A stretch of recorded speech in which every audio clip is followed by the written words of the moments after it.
Hello and welcome to Lovely English Stories. Thank you for stopping by. This story is written for intermediate English learners. Ready? Let's get started.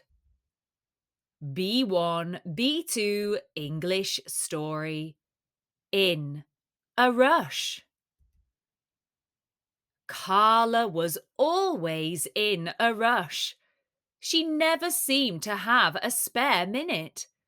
She had a busy, high-powered job that dominated a lot of her time and energy.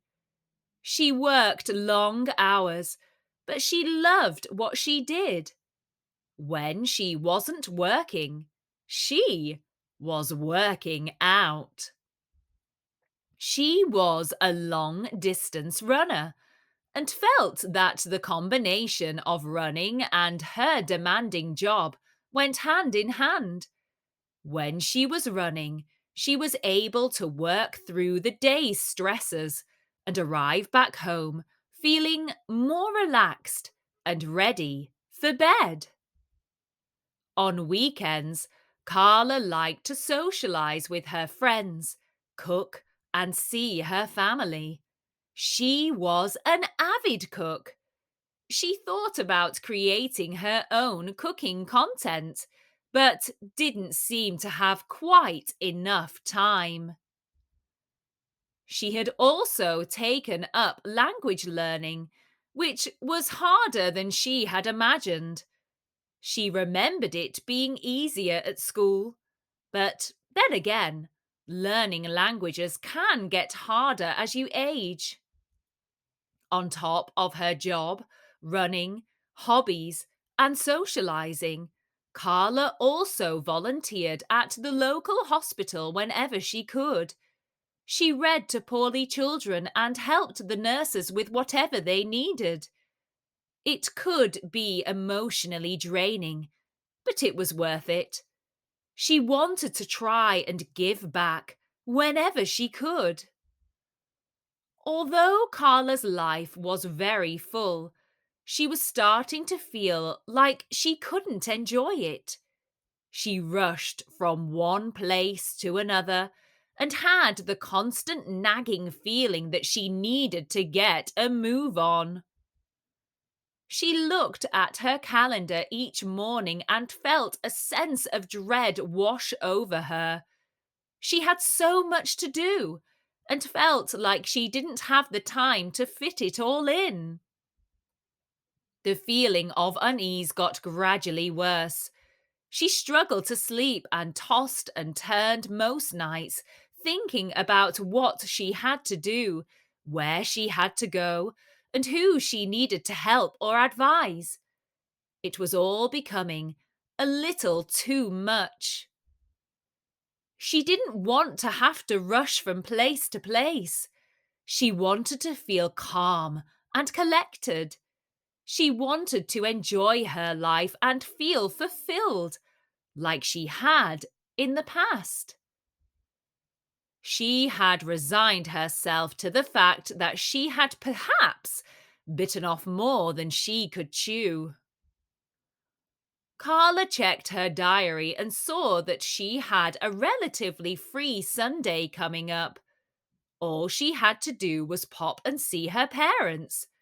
She decided to block out the time for some well-deserved me time. She wasn't going to rush around seeing her friends.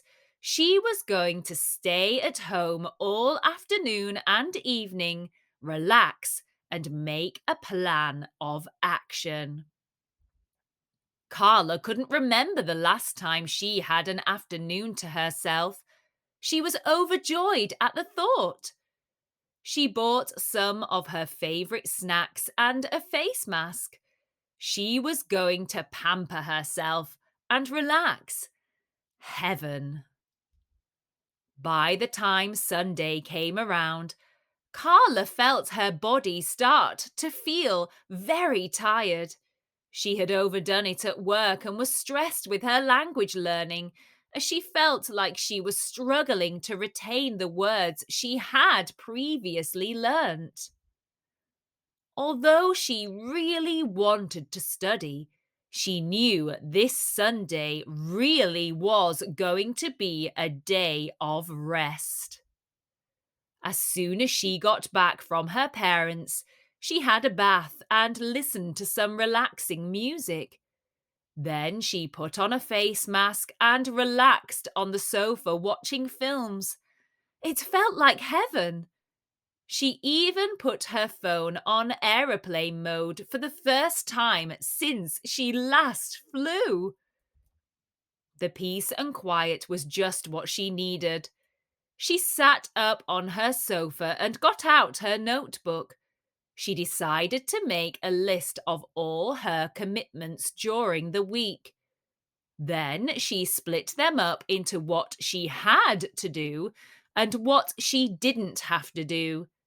Then she split them up again into columns of what she enjoyed and what she didn't enjoy so much. She needed to make some time in her life to slow down and relax a little more. She didn't want to burn herself out. She had seen that happen to other people and knew it would not be a pleasant experience.